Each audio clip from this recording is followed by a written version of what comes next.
O, tingnan mo. O, nanood siya ng TV. Wala dyan si Vice Ganda.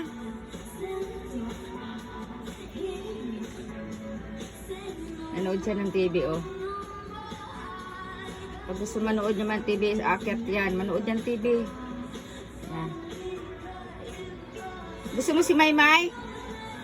Si Vice Ganda, wala dyan eh. Inaabangan niya si Vice Ganda. Yan. Ayan si Vice Ganda. Oh, wala pala eh. Hindi pala yung si Vice Ganda.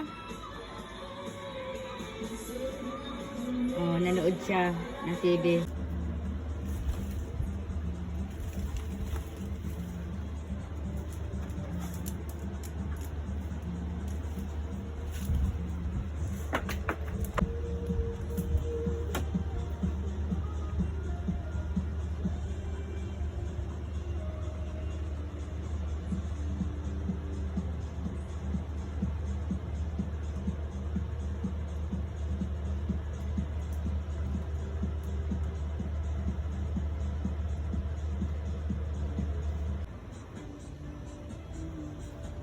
Hoy, huwag mong kainin yan ha.